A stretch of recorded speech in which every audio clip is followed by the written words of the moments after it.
આપણે નરેન્દ્રભાઈને વધુ સમજી શકીએ એવી કેટલીક વિશિષ્ટતાઓ મારે હાથ લાગી છે.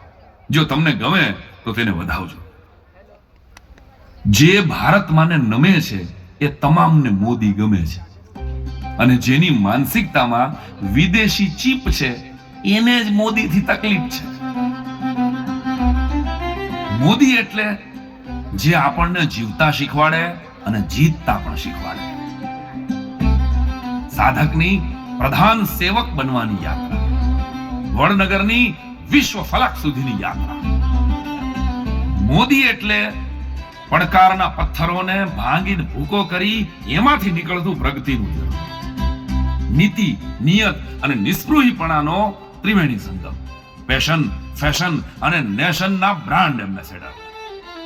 મોદી એટલે જેને બોલતાય આવડે, મૌન રહેતાય આવડે અને કઈ કેટલાયની બોલતી બંધ કરતાય આવડે.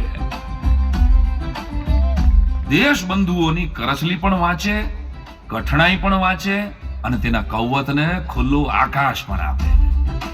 ભલભલા અઘરા સવાલોનો એક સીધો સાદો જવાબ.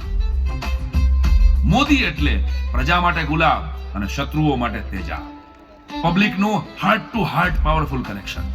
જે સહાનુભૂતિથી જીવે, સાત્વિકતાને પીવે, તેજસ્વીતાને ઓઢે અને ભારતીયતાને પૂજે, એનું નામ નરેન્દ્ર દામોદરદાસ મોદી.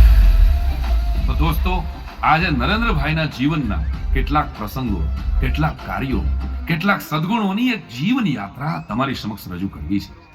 પણ હમણાં થોડા દિવસ પહેલા આ ઉત્સવ સમિતિના એક વડીલને કોઈ ભાઈએ પૂછ્યું કે તમારે નમોત્સવ શા માટે કરવો જોઈએ, ત્યારે વડીલે ખૂબ સુંદર પ્રત્યુત્તર આપ્યો કે અમારે શા માટે ના કરવો જોઈએ.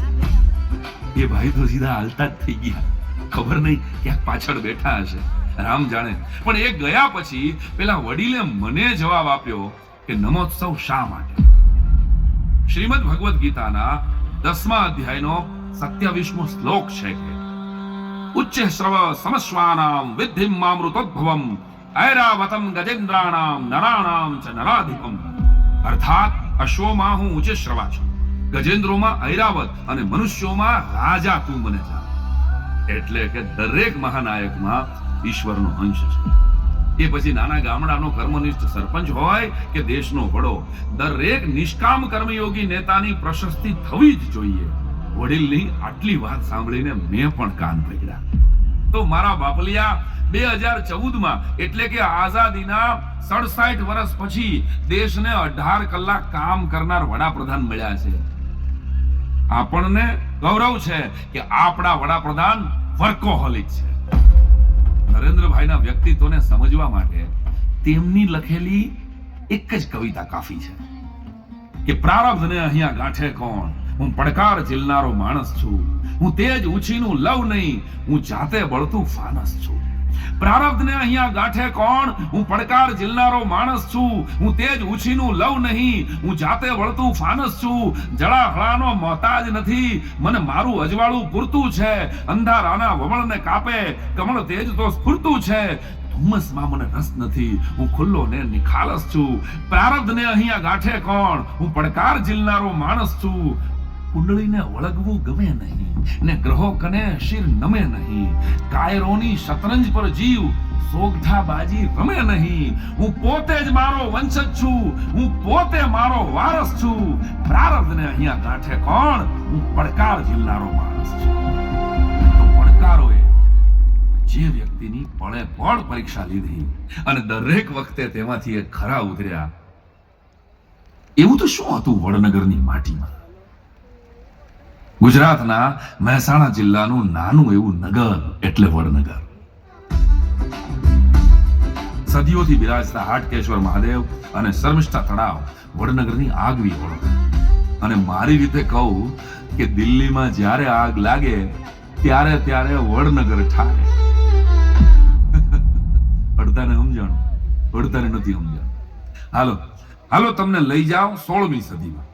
અકબરના હઠાગ્રહથી તાનસેને દીપક રાગ ગાયો અને તેના રોમે રોમમાં દાહ ઉઠ્યો. જે દાહ ઠારવા માટે શ્રેષ્ઠ ગાયકોની શોધ આખા હિન્દુસ્તાનમાં કરવામાં આવી.